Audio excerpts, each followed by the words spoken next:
এই সুপ্রিম কোর্টের আপিল বিভাগের শুনানিকালে দেখেছি যে 5ই আগস্ট তৎকালীন প্রধানমন্ত্রী এবং তার মন্ত্রিসভা বাংলাদেশ থেকে পালিয়ে যাওয়ার পরে রাষ্ট্রপতি তৎকালীন 3 বাহিনী প্রধান, বিএনপি সহ বড় রাজনৈতিক দল এবং বৈষম্য বিরোধী ছাত্র আন্দোলন সহ সুশীল সমাজের প্রতিনিধি, বর্তমান আইন উপদেষ্টা ডক্টর আসিফ নজরুল সহ সেখানে একটি অন্তর্বর্তীকালীন সরকার গঠন করার সিদ্ধান্ত হয়েছে এবং সেই সিদ্ধান্তের পরিপ্রেক্ষিতে অন্তর্বর্তীকালীন সরকার গঠিত হয়েছে। পরবর্তীতে বাংলাদেশে চিফ জাস্টিস নিয়োগ হয়েছে, পরবর্তীতে অন্যান্য সাংবিধানিক প্রতিষ্ঠানে নিয়োগ হয়েছে এবং রাষ্ট্র যে বর্তমানে পরিচালিত হচ্ছে সেটি পরিচালিত হচ্ছে একদম সাংবিধানিক প্রক্রিয়ার মধ্য দিয়ে। সুতরাং এখানে একটি আর্গুমেন্ট এসেছিল যে আমাদের সংবিধান কার্যকর কি কার্যকর না। সেক্ষেত্রে আমি আদালতকে বলেছি যে 5ই আগস্ট অর্থাৎ 2024 যেহেতু রাষ্ট্রপতি বাংলাদেশের সংবিধানের নির্বাহী বিভাগের অন্তর্ভুক্ত বিধানাবলী সম্পর্কিত, সুতরাং রাষ্ট্রপতি যেহেতু ছিল এবং সাংবিধানিক ধারাবাহিকতায় তিনি যেহেতু নিযুক্ত ছিলেন, সুতরাং তার নেতৃত্বে তার সভাপতিত্বে অনুষ্ঠিত এই সিদ্ধান্ত প্রকারান্তরে আমাদের এই সাংবিধানিক সরকারের যে যাত্রা সেটা সংবিধানের সঙ্গে সামঞ্জস্যপূর্ণ। এই সরকারের লিগ্যাল স্ট্যান্ডার্ডের ক্ষেত্রে আমি বলেছি যে ডক্টর মোহাম্মদ ইউনূসকে যখন অন্তর্বর্তীকালীন সরকার গঠন করেছেন সেই নিয়োগ আদেশে কিন্তু কোনো ধারা সংবিধান উল্লেখ করা হয়নি, বরং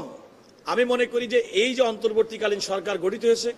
দীর্ঘ ফ্যাসিবাদ বিরোধী দীর্ঘ আন্দোলনের সমস্ত রাজনৈতিক দল এবং শক্তি এবং ছাত্র জনতার গণ আন্দোলনের মাধ্যমে জাতীয় ঐক্যমতের ভিত্তিতে এই সরকার প্রতিষ্ঠিত হয়েছে এবং আমাদের সংবিধানে এই ধরনের ক্রান্তিকাল এবং অস্থায়ী বিধান সম্পর্কে আমাদের যাই বলেন না কেন পরবর্তী গণতান্ত্রিক সরকার প্রতিষ্ঠিত হওয়ার পরে এই সংবিধানে এই সময়কালটার অনুমোদনের প্রয়োজন পড়বে। সুতরাং 5ই আগস্ট 2024 তারিখে যে বাংলাদেশের পরিস্থিতি, পৃথিবীর কোনো দেশের সংবিধানে এই ধরনের একটা অস্বাভাবিক পরিস্থিতি যেখানে প্রধানমন্ত্রী পালিয়ে যাবেন, মন্ত্রিসভা পালিয়ে যাবেন, তার সমস্ত সাংবাদিক সবাই পালিয়ে যাবেন, এমন কোনো ফোর্সই কেউ করতে পারে না। এমন একটা প্রয়োজনে, রাষ্ট্রের প্রয়োজনে, নাগরিকদের নিরাপত্তার স্বার্থে, রাষ্ট্রের নিরাপত্তার স্বার্থে এবং সময়ের প্রয়োজনে এই সময় অন্তর্বর্তীকালীন সরকার গঠিত হয়েছে বাংলাদেশের মানুষের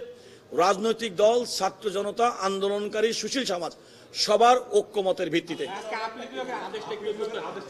আজকের আপিল বিভাগের আদেশটা হচ্ছে আদালত বলেছেন যে হাইকোর্ট বিভাগ জনাব মহসিন রশিদের রিট পিটিশন যে সরাসরি খারিজ করে দিয়েছিলেন,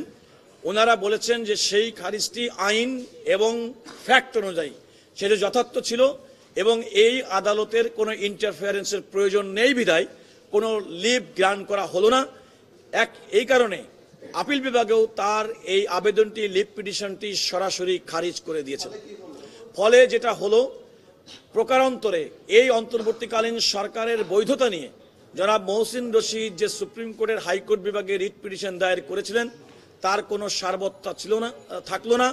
প্রকারান্তরে বর্তমান অন্তর্বর্তী সরকার যে পরিচালিত হচ্ছে জনগণের মতামতের ঐক্যমতের ভিত্তিতে সেটাই প্রকারান্তরে স্থায়ী হলো কিংবা স্থাপিত হলো। এটা আমি সবসময় বলে আসছি, ধরেন যে কোনো একটা অস্থায়ী এবং ক্রান্তিকালীন সময় সংবিধানে যেটি পঞ্চদশ সংশোধনীর মাধ্যমে আমাদের সংবিধানের 150 অনুচ্ছেদ সংশোধন করা হয়েছিল, কিন্তু সেটাকে আলটিমেটলি ভবিষ্যতের জন্য এই সরকারের মেয়াদকাল এবং কার্যক্রমকে র্যাটিফাই অনুমোদন করতে হবে। পরবর্তী সরকার গঠিত হওয়ার পরে যে জাতীয় সংসদ গঠিত হবে সেই সংসদের মাধ্যমে এই অনুমোদনের প্রয়োজন হবে একটা সাংবিধানিক ধারাবাহিকতা এবং সাংবিধানিক সামঞ্জস্যতা রক্ষা করার স্বার্থে।